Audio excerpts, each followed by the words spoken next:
All right. So, welcome everyone to tonight's conservation conversation. Tonight, we will be discussing the topic of rewiring our wayward brains, a path to earth conscious living. In last month's conversation, we explored how we could learn to declutter our priorities and manage our lives according to our own values. This is something we can do both individually and together. We will discuss recent research on how to manage our wayward brains to help simplify our lives and explore what can happen if we work on this together. Let's see what we might accomplish as we make conscious choices together in community as a way to work toward living on earth in harmony and joy. So as always, these conversations are a contemplative environment, a time and place to hold space for one another and think deeply about our topic of discussion. While our ultimate goal is action arising from our shift in perception that all life is sacred, these conversations are designed to contemplate our journey and how best we can find and then maintain our individual paths. So for those of you who are new with us tonight, we will begin by Susan sharing some thoughts on the topic of rewiring our wayward brains, and then we will all explore the conversation further. A few things to be mindful of is to please bear with us in the event of any technical glitches. Everyone is muted to start, and you will have the opportunity to unmute yourself when the conversation is open to the group. This session is being recorded and will be posted to our website by Friday. And lastly, your donations support these conversations, so please consider contributing so we may continue to offer them for free. And one extra housekeeping is that tonight the conversation will last 1 hour, so we will be ending at 7 p.m. So thank you all for joining, and now I hand it over to Susan. Hello, everybody. Since we're talking about wayward brains, I have to say, welcome, fellow humans. It's really hard to be us. I think we all experience what a wayward brain is like. We might think about why is talking about a wayward brain helpful when we really are talking about all life.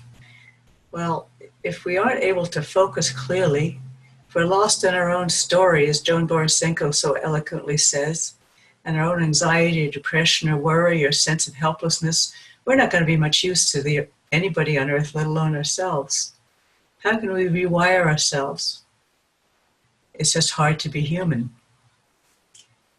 Our brains are muddled, overactive.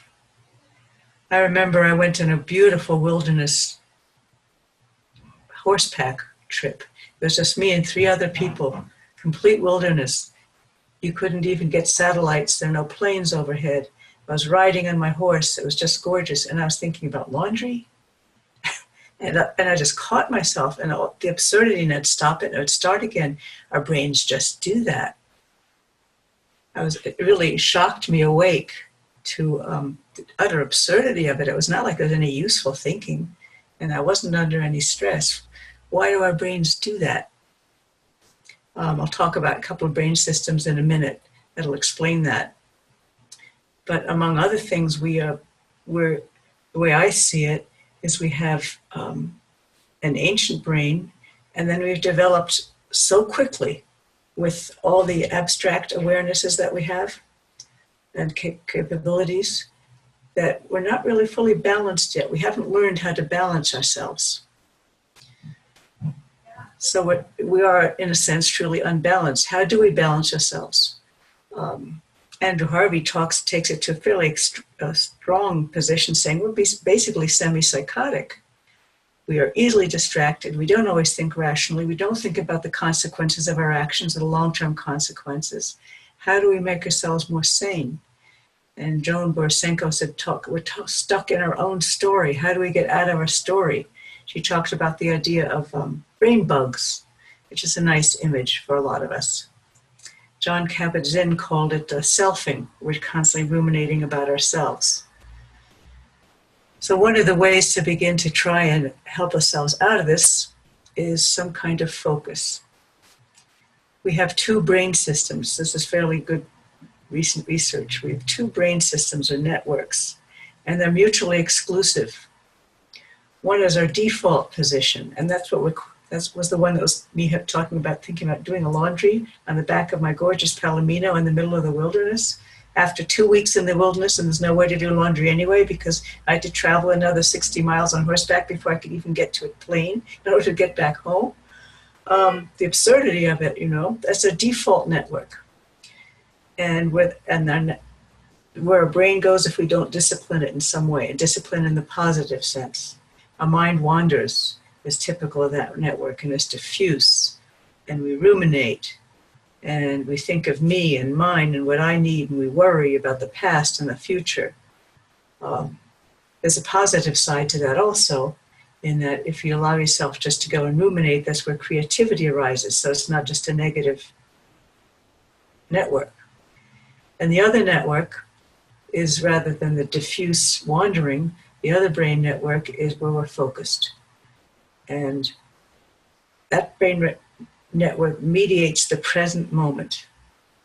So that we're, like right now, I am focused on how do I best really communicate to you something that's going to be helpful to you and all of us, because when I'm finished, I'm hoping we'll discuss and explore this, and this is not something we can do alone.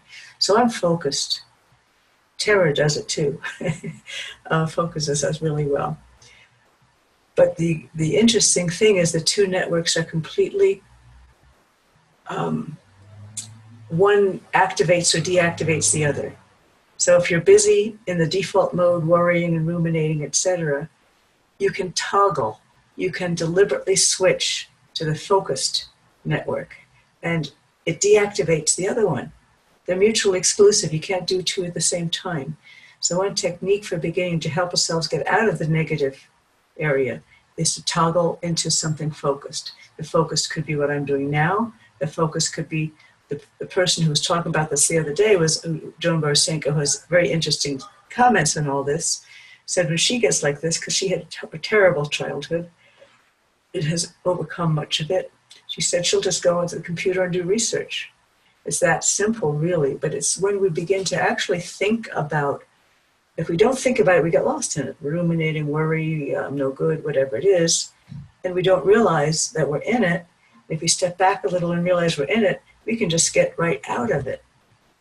So the idea is to begin to be able to step back again a bit, which is what meditation and mindfulness can do. There are other ways to do it too, to step back a little so we can see what we're doing, so we can actually toggle back and forth. If we want to ruminate, we can do it, but we can begin to get more control over it once we realize we're able to do that. So there are those two networks. Mindfulness exercises decreases the default network because we're focused, and begin to realize that we're able to control ourselves more. We're not just at the mercy of this incredible, brilliant, wonderful brain with all these billions and billions and billions of connections going all the time. We're able to begin to shape it and focus it. We're not just at the mercy of it. If we are at the mercy of it, if we aren't able to focus it and to structure it in some way, it predisposes us to depression and anxiety and addictions and other things. We have to be able to manage this brain. So how do we do it? The best research, among others, is there's things like yoga, which we would know, or gardening, meditation, as I mentioned, walking, being in nature, but some really effective ones that can undo some of the lack of focus is connection. And it can be connection to anything. It can be connection to nature. It can be connection to a dog or cat. It can be a connection to other human beings.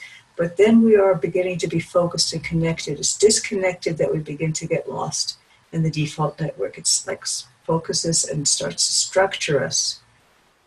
So as we find ourselves, and I'm just going to give a quick outline here, the other things, this kind of discussion really is not a 1 hour discussion.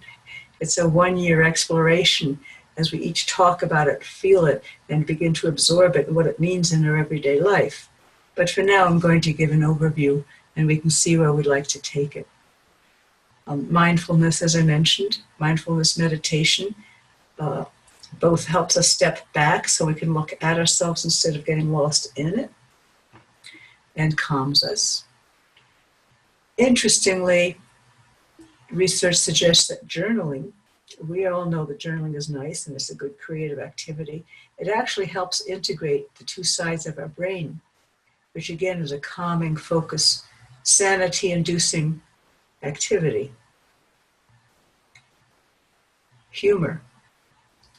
It's impossible to be in the default network worrying if you have humor. The two, again, are diametrically opposed. You can't have both of them. So humor breaks the set, which means go and have a good time. And then there's the toggling, as I mentioned. Thich Nhat Hanh has some very interesting, lovely little suggestions in a little piece that Chelsea sent me. It's called Peace and is Every Step, but it applies equally well to what we're talking about here. He talks about, and one other thing that Joan said that was really interesting, which is we get lost in our own story, or we're doing our selfing thing. She said, you know what really works? If we tell our story out loud. You could share it in a group, but she said, frankly, you could tell your story to a shower curtain, and it has a similar effect. It's the actual taking it and expressing it out there that begins to give us relief. Another one is breathing, which all meditation says and all kinds of other disciplines say, but it's actually very simple in that if you breathe, even like 3 or 4 times in and out, it begins to integrate the two parts of our body, the mind and body, which aren't really two parts, but we operate as if they are, so it starts to integrate it. So if we have just 3 or 4 breaths, however often we need to, he suggests smiling. Smiling when you're cutting carrots, smiling when you're doing dishes, just even a little smile. And the impact it has on people around you. In effect, he suggests we could each become, in his terminology, a bodhisattva, or one who helps others become enlightened by emanating our own positive energy.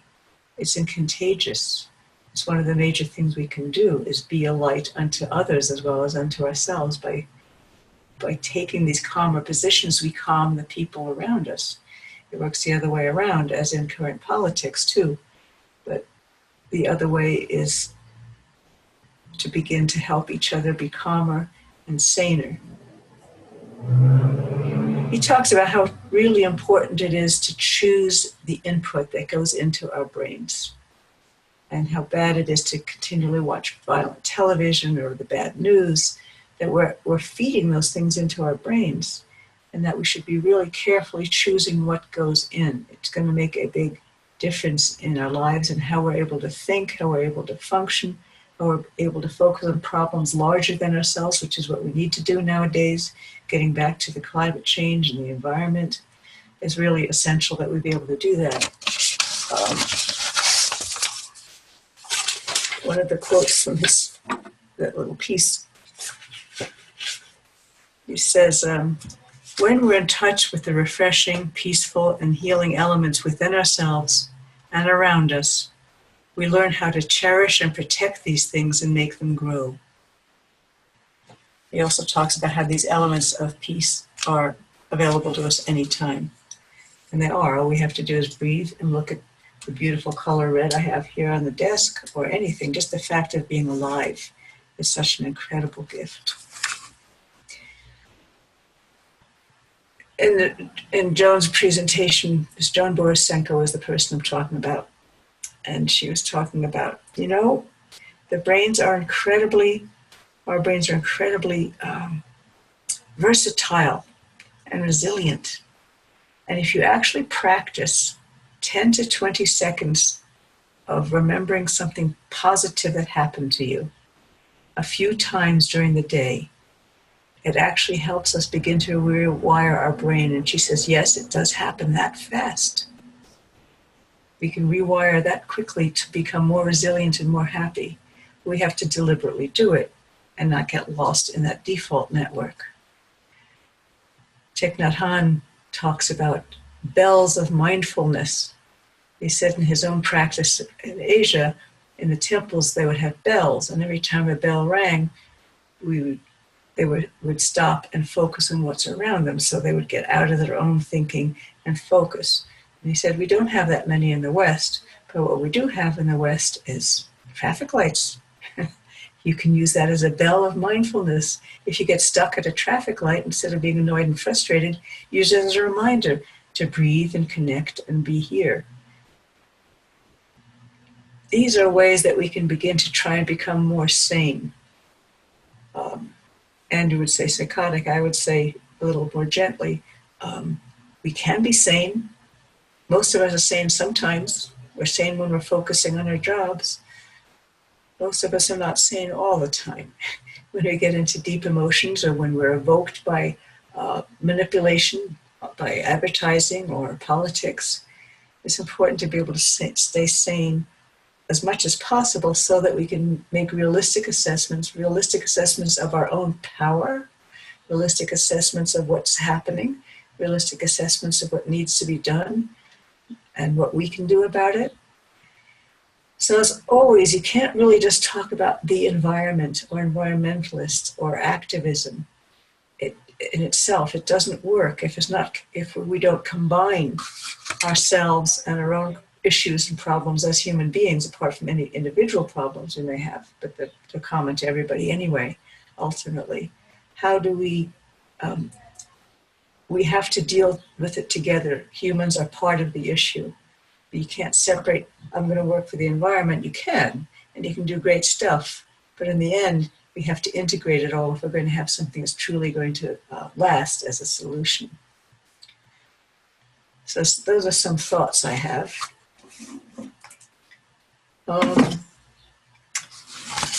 He talks about how you can bring meditation. We don't have to meditate. You can each of us can meditate in our own way. It doesn't have to be anything structured. It can be a walk in nature. It can be anything. But the sanity of it, he suggests, we need to discuss among ourselves, how do we bring the positive practice of whatever it is, be it yoga, be it meditation, be it walking, being journaling, being with the tree.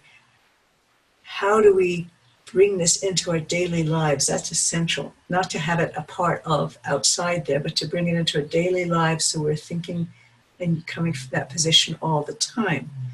He writes, we need to discuss among ourselves, how do you do this? Do you practice breathing between phone calls if you have to make a lot of phone calls? He suggests letting it go at least 3 rings as you begin to breathe and center and put a little smile on your face, and that's may actually go through the wire and help the other person be more pleasant or help them with their day. Do you practice breathing between phone calls? Do you practice smiling while cutting carrots? Do you practice relaxation after hours of hard work? These are practical questions.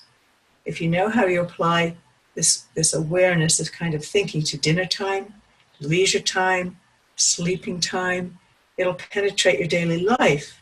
And it'll also have a tremendous effect on social concerns. Mindfulness can penetrate the activities of everyday life, each minute, each hour of our daily life, and not just be a description of something far away. So, as we started these conversations, we had a whole frame of references and showing up for life as a year's discussion. And we have a different topic each time.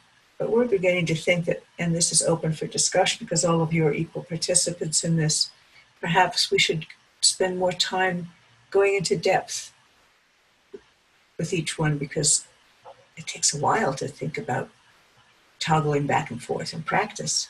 Can we help each other with that in discussion? How do we move ahead with this in order to help ourselves, those of you here, and help others? What's the best way to continue these conversations? We won't have one in August because I'm going to be in Europe. I'm going to be hosting a panel at a conference called Our Sacred Earth. And the topic I'm going to host is called Unheard Invitations. And I'll be speaking about unheard invitations from wildlife. And someone else will be speaking about unheard invitations from the earth. And someone else will be speaking about unheard invitations from plants. And then the new movement of earth law, and how earth, we can begin to represent earth and all her elements in the court of law. So that's where I'm going to be in August, and why we won't be able to have one in August. And I'm sure I'm going to be able to have a lot of things to discuss with you in September. But meanwhile, we've been doing these for a year now, a year and a month. And it's time to evaluate among all of us. Is it working? How would we like to proceed? How could we make it more powerful? How could we get more people involved? How can we help ourselves and others? And then all of that in the service of other life, all life, and the earth. There was a lovely little quote somewhere, I think it was Thich Nhat Hanh, saying, "Drop by drop, the water pot is filling." And that's how we have to do it. We may also have major changes, but bit by bit, how do we begin to train our wayward brains? How do we begin to rewire ourselves? And the great news is, the research says we can rewire ourselves all the way through old age. No limitation, really. So with that, I'm going to stop and listen to all of your brilliance. Not saying I was brilliant, but you may be. Thank you, Susan. So I will now give everyone the option to unmute themselves, and the conversation is open for discussion on the many things Susan's touched on, and moving forward with these conversations, as well as tonight's topic. So as you do unmute yourself, please introduce yourself and say where you're from. Please quiet all background noise. And this, just try to be mindful as well of your time and your topic. So we would like everyone to have the chance to share. All right. So you all are able to unmute yourselves.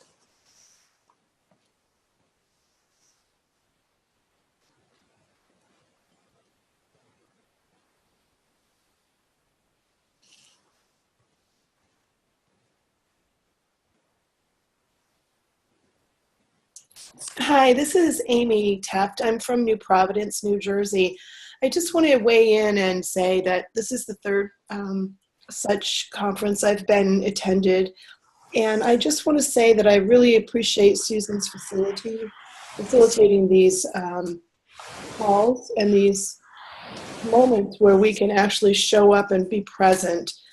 And in my daily practice of Reiki, I do weigh in with being centered and grounded. And I think that really transcends to humans and also the animals that are within my reach. And I have this silly habit of really, I know it's a silly habit, but I reach out to my little squirrels and chipmunks and blue jays and cardinals and, make them happy on a daily basis. So that for me is a little bit of a walk with nature. And it's, I may be creating monsters out of them because then they end up places on the deck that surprise me, but part of it has to be the joy. So thank you so much.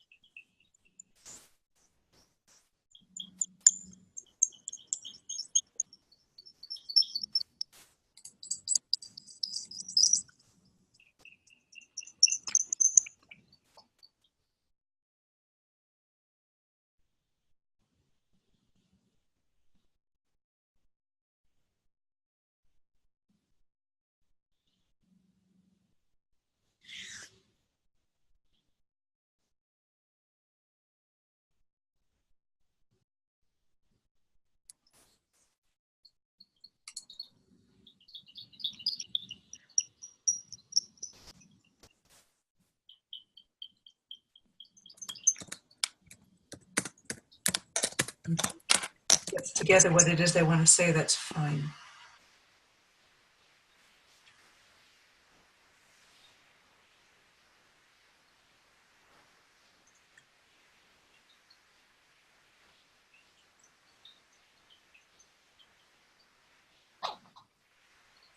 Hi, everybody. Can you hear me? Yes?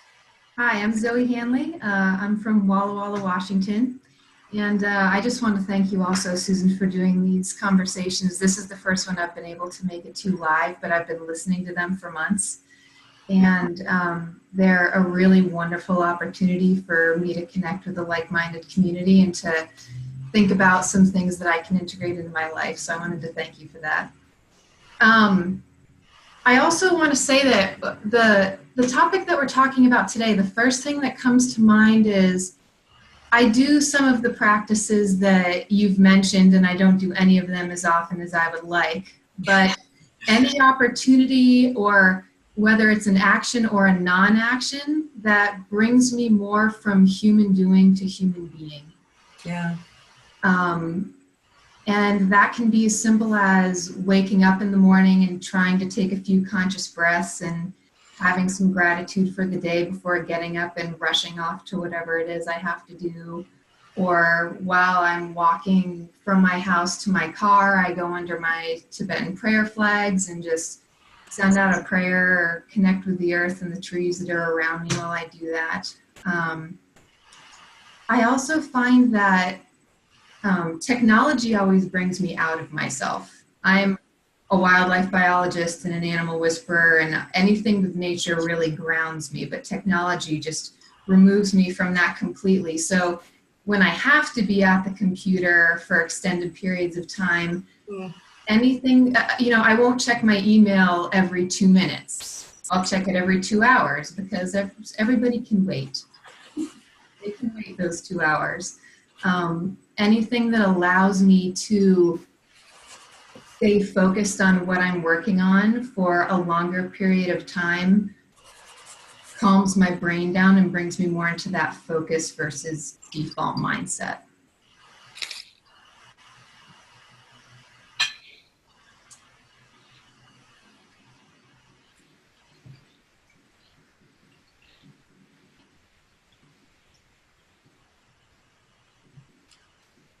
That's great. I have some thoughts about it, but I'd rather have other people talk first.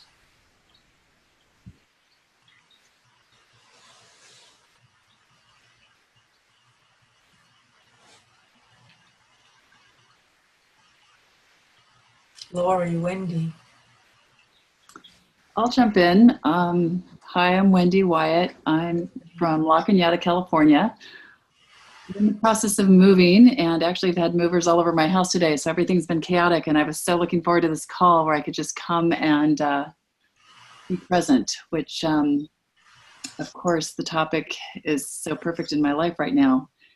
And I think for me, these conversations are so important, and thank you, Susan, for doing these. Because I think our world today really needs the connection to the wild and to nature and to the elements that are what we all came from, but what we seem to be moving very rapidly away from with technologies and our busy lives and distractions. And so for me, inviting mindfulness in is just going out on my daily hike with the dogs and just being present to what's around me. I don't take a phone. I don't put on headphones or do anything. I observe the buckwheat, the grass, the animals. And I think somehow our focus needs to include being connected to nature more. I think that we have to invite that in some capacity. And, that's one of my missions or purposes in life in this world that I'm trying to figure out is how we can bring people back into nature and rewilding themselves. And so I'm trying to figure out what I can do to help that process. Well, let's try and figure that out together, all of us. Love it.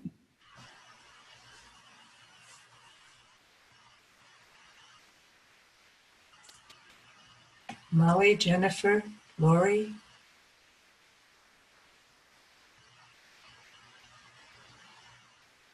Hope?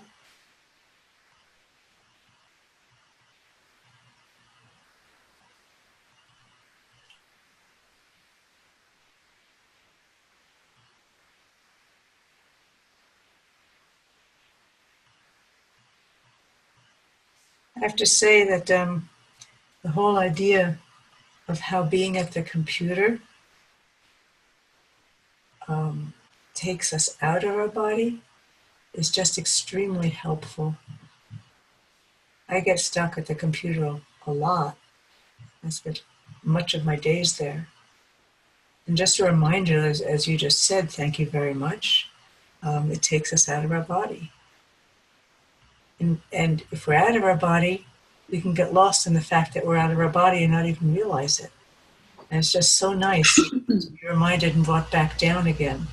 And I think it's wonderful that you do not read your emails every 2 minutes. Every 2 hours is just fine. That might be a little often too, even. I mean, that's just so helpful because the pressures against us are immense. The rush and the sense of speeding up and the news and the negativity and the need to make a living and the complications of the life we've created as opposed to the simpleness of just nature, just being, which is why we said about just being versus doing. And so Joan Borisenko has spent, 30, 40 years meditating, working with some of the most brilliant people around the world and this kind of thing. And she says she still gets caught. The difference is she gets caught less, and the half time is a lot shorter. So we really need to help one another, to try to create a group here, to try and create a society where we support one another in basic sanity, because being pulled away from ourselves by all these things takes us into being ungrounded and then not really sane in the general sense of being able to be deeply connected to what's true and important. So some of your comments have been very helpful to me personally also.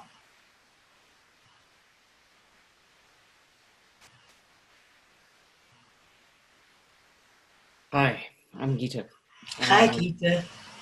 Hi, Susan. I'd like to maybe rephrase some of the things that you've been saying. I mean, I do appreciate these calls very much, so much that now it seems to that I'm beginning to create a habit of sitting here even the night before and thinking, where is everybody? And then I discover, well, tomorrow morning. So I'm planning to actually stop that. And I think that's a key word that I like to bring in. It's to me that is a key word that we have to learn to stop before we start doing anything. And I think that's one thing that I also hear you've all said in what you've been mentioning about, the ways that you find back to or find out of the default mode and into the now. One thing that I thought I'd offer as a rephrase to is this thing about how the computer brings us out of, and I don't think the computer does anything. The computer's just a tool. We do it. We let it happen, and that's where we need to take back our power and choose what we want to use that tool for. I'm reminded when you said that. I'm reminded of many years ago, 25 years ago, when I was writing a thesis at the university about the Alexander technique, of all things. And it was really very significant to me. We had this was in the early days of computer. We had a computer room at the university. And it was so interesting because I would sit there like, 10, 12 hours a day working on my thesis. And I was so fired up by the Alexander technique and by all this new work with that. So I was very conscious of what I was doing, and I was brought out of it I fell into my default mode ever so often.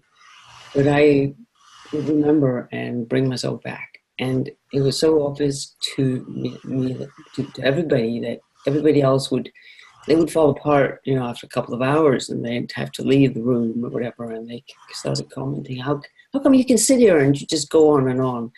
And it became quite significant, quite it became quite obvious to me that it was because I was actually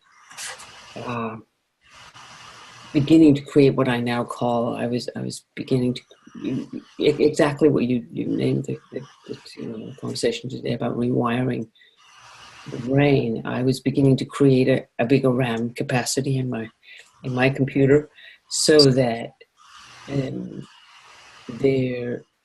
that's how I see it, from a computer point of view, that I have a bigger RAM capacity, and in that RAM capacity, I have the possibility of all the time having a program running that monitors myself.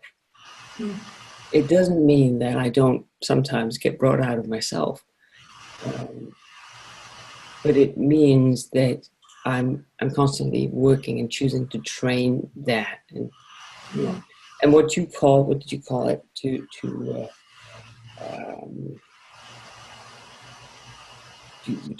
it was all about you were talking about staying sane, and I've had to learn. I'm a bit of a language nerd, so I have to always look at the words I'm using for what that's so they're so linked up with my default modes and my old habits. So I call it work. To me, it works when I call it work. I'm acting out a character rather than just getting into doing whatever. So that when I know that if I notice myself acting out of character, and acting out of character for me is when I fall from acting out of love to falling into the fear mode.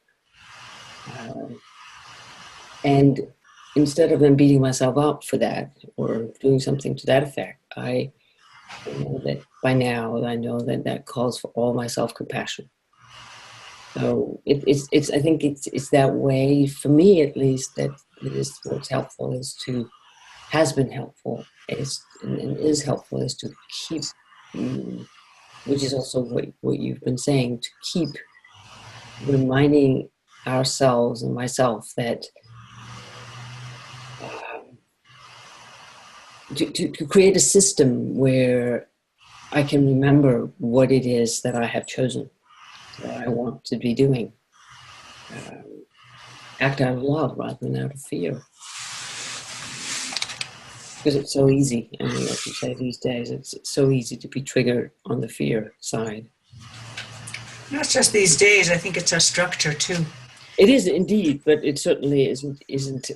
It's more difficult these days because it's the first time in humanity's history, in our brain's history, that we have access to not just our own little worlds of fears, but we have access to the fears of the whole planet and humanity's fears. So in that sense, that's a very new thing. And speed of life has increased so rapidly over the last, say, 100 years that really there our brains are working all the time to not be moved into the default mode of fear. I remind myself sometimes that fear is an acronym. I'm sure you've probably heard about that too, but it's just to remember that fear, there are different ways of putting it, but for me, the one that I always can remember is that fear is false evidence appearing real. So I'm reminding myself that it's just an illusion, whatever, when I'm activating into that system. So I'll shut up and let others come in. But that's for my input for now.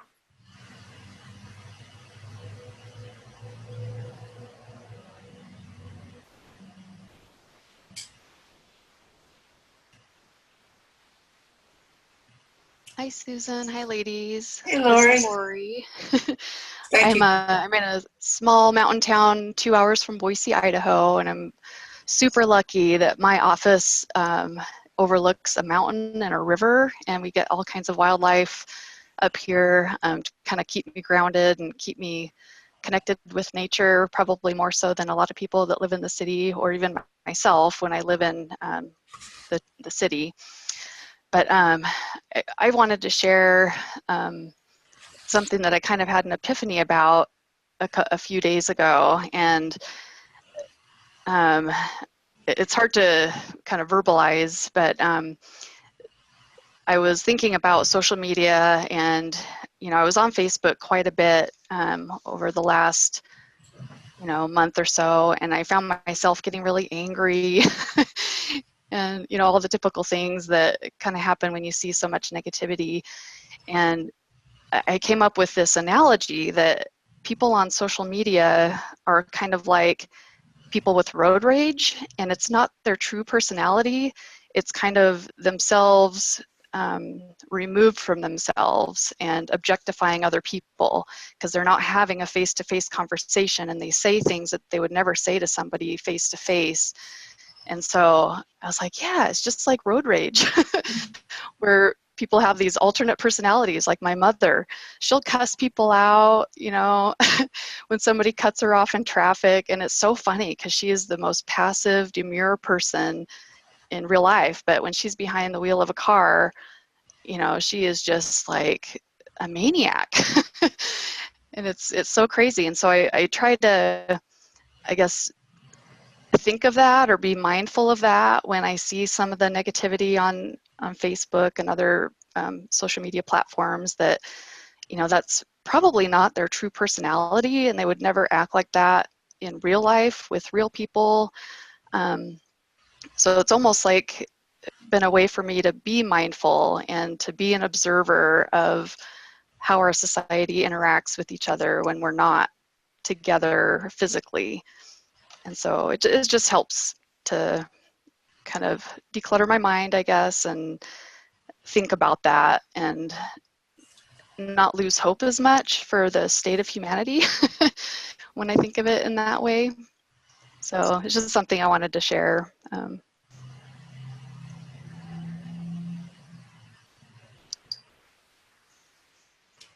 Thank you. I think we're incredible, and our potential is incredible if we can only tame ourselves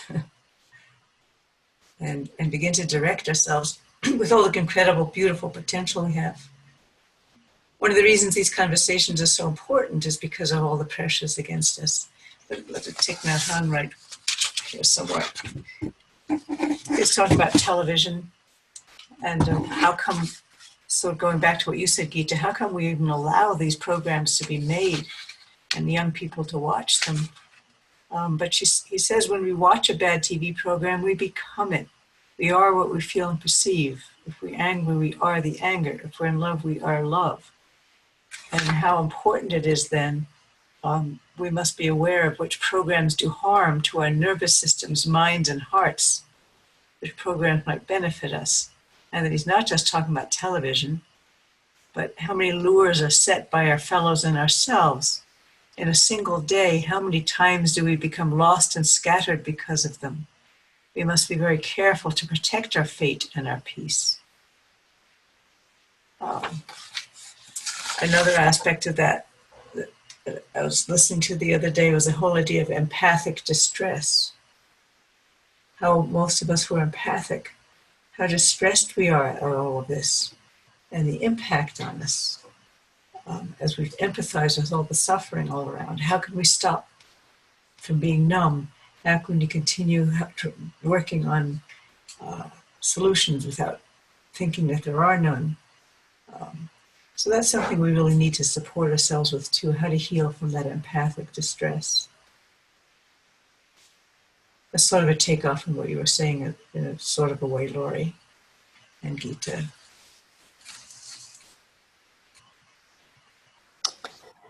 I'd like to just comment on that, Susan, that there's been a lot of research done with Buddhist monks and how they found that the brain, that there's a difference in our brains to empathy and to compassion. And really, if we're going with the empathy all the time, we feel with the other person or the other being. We feel with everybody else, and that's what leads us to burnout. Whereas if we can become compassionate, it's a completely different brain system, and that doesn't lead us to burnout.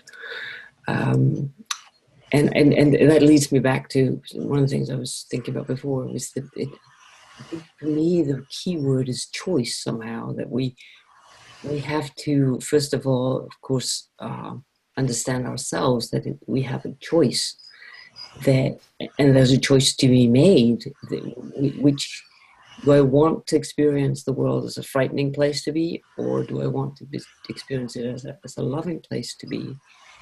And I can create that. I mean, not that it isn't scaring sometimes, but if I can choose to remember that there is love as well, I can go for that, and to teach ourselves, but also to teach other people, to model that there is a choice, that we have a choice, because that's what I hear in this conversation, but in other people, and in general, in the news everywhere. You know, people are also so stressed out by how much the computers are taking us out of ourselves, or our lives are taking us out of ourselves. But it's a choice, and that there is a choice.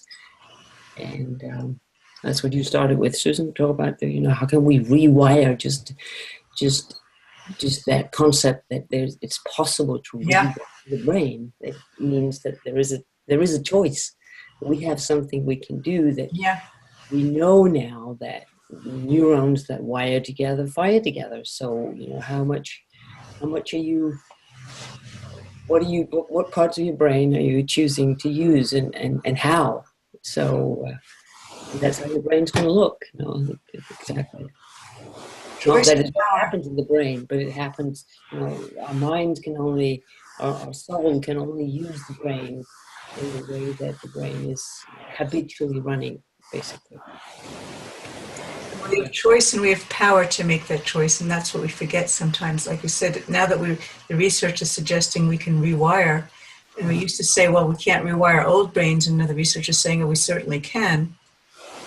It opens a whole new vista of possibilities for us to reclaim our own sanity, to develop our own sanity, to help others develop it, to try to develop a sane society, reward the good and restrict not so good tendencies.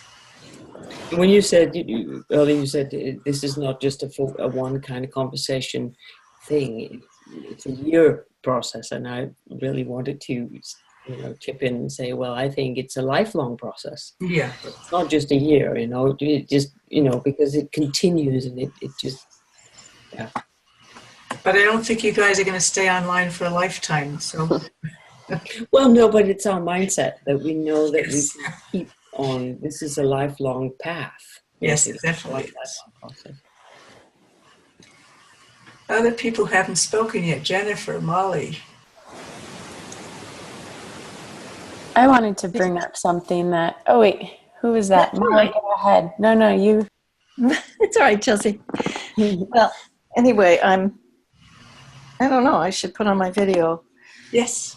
We would love to see video. It may work, it may not. I don't know. Maybe because I don't have a light on. There you are. There I am. Maybe I should put the light on. Lean forward. That's just too much. But I had some ideas about, for me sometimes on Facebook, first of all, I think that there's a lot of trance around. I think that we get entrained so quickly, and we don't know that, and we need to learn that. Oh, I look funny, but that's all right. We need to learn what entrainment and trance is, and good trances and not so good trances. Because the internet is a trance-inducing story. And if we don't say right off the bat that it is, then we're in it. I wanted to, and we can train with trees just as easily, and animals. That's what we're good at. We're good at entraining ourselves. If we are supposed to be entrained by others who want to control that, then that's another story. And that's what we have to learn, I think. And we have to allow ourselves to know that we have sovereignty, which I think is a very cool word. There are some things that I see on Facebook that are fascinating to me. So I don't sign up for a lot of weird stuff, but the thing that I saw the other day was extraordinary. And it was on Penelope Smith's Animal Communication Facebook. Somehow a cougar had gotten into this woman's house. It just so happens that she's also an animal communicator, so she knew how to work with it. This cougar felt so at home in this house that it went behind the sofa and like it was a den, and it went to sleep. And how to get it out, how to get this being out. But it was so beautiful to see this creature so totally trusting where she was.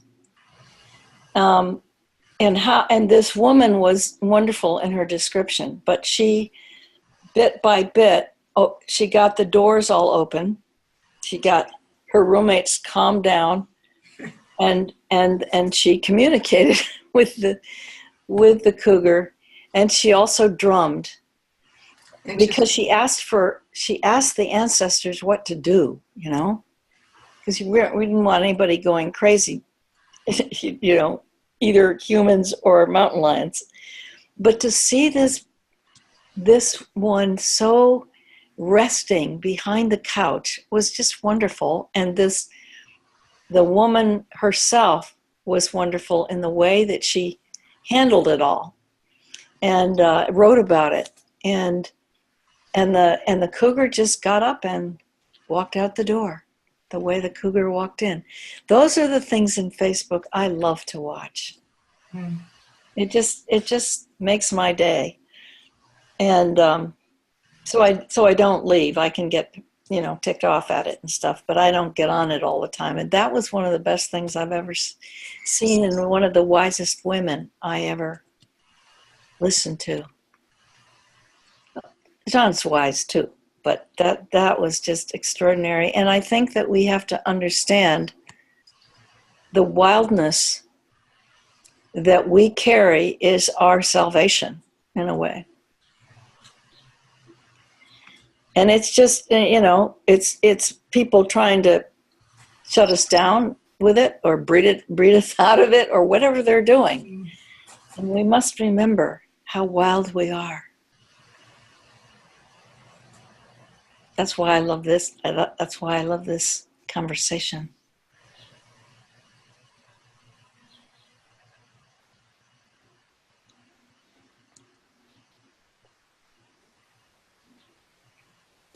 That's wonderful. Molly. Yeah. I have a few thoughts as well that I will add, but we just have a few moments left. So I wanted to open it for anyone who hasn't spoken yet. If you would like to share, please do.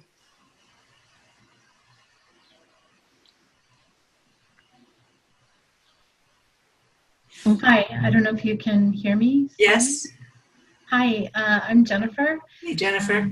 Hi, I'm from Tempe, Arizona, and this is my first time participating in any of these conversations, so I'm very happy to be here and amongst the group. So thank you. And I first, before I say anything, I really wanted to say to Molly, I really loved what you said about our wildness being our salvation. That really resonated with me very deeply, and so I just want to honor that and put that out there first before I say anything else. The other thing is just a couple of quick comments about the topic about rewiring our brain. I found that for me personally, one of the biggest things that I can do is just grounding myself when I feel like I'm really wonky and out there, and it's just a really simple practice energetically to just ground myself. I feel a lot better when I do that. The other thing that I do is I work with flower essences quite a lot. And I find them to be unbelievably helpful in many, many different ways. And there are so many different companies that make them and so many unique formulations and things that can help with very specific things that you're dealing with. Even the way that your mind is working, or if there's a certain fear, but it's different than a different fear. And because they work on the emotional body, and for me, I find the spiritual body, I find them to be enormously effective personally. And the other thing that I've been doing, and I've just really started doing it, so I can't give you any feedback about has this really like shaken up my life or anything, but the idea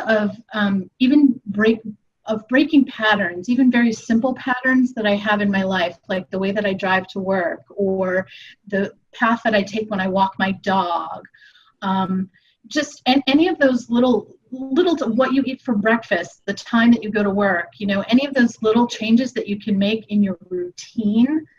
I think that can be a really powerful way of affecting change and the neural net pathways in our brains and the patterning that we establish with ourselves.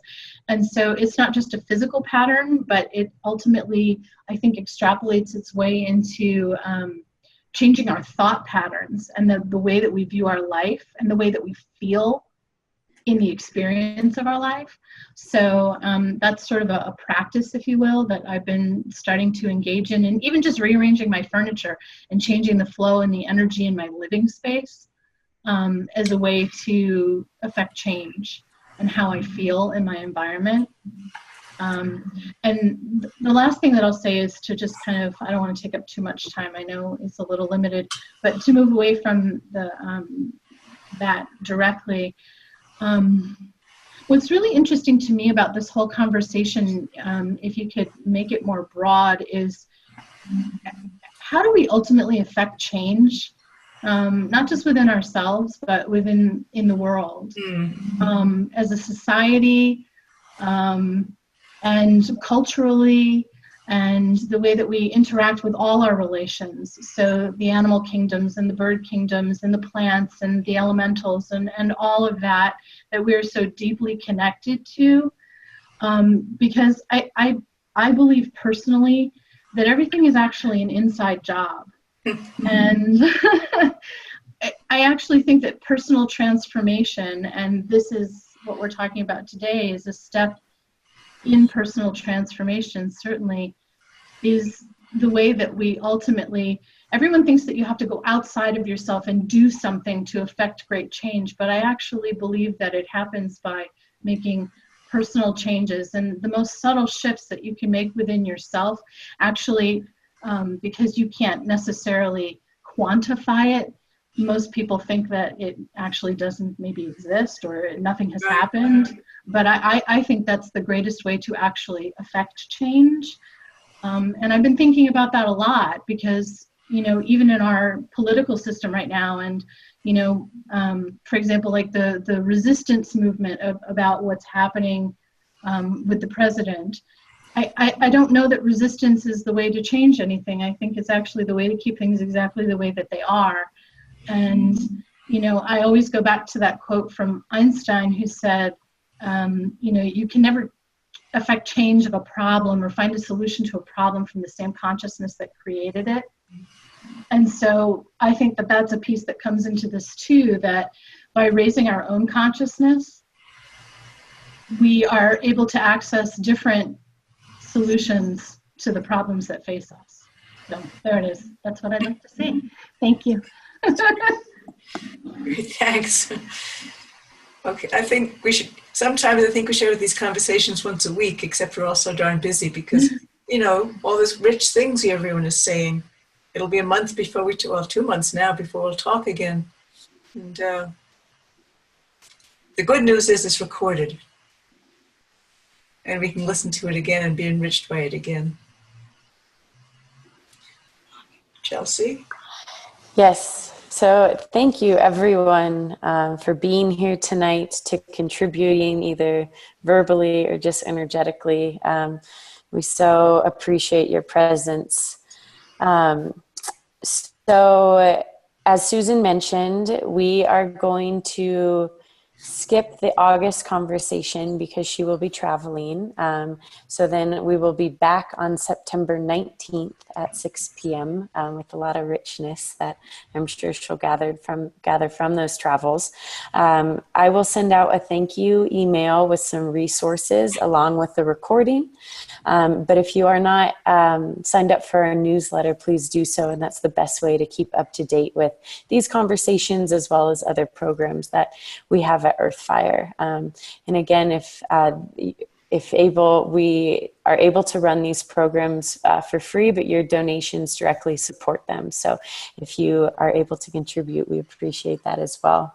And lastly, I guess just some parting thoughts. It was so wonderful hearing everyone's own either personal practices or kind of thoughts on this idea of rewiring our brain. And I wanted to refer back to what Susan had mentioned with the book of Pieces Every Step. And that'll be one of the resources I send out to everyone. And he talks about kind of what you had mentioned, Jennifer, about breaking patterns. And he calls it the bells of mindfulness.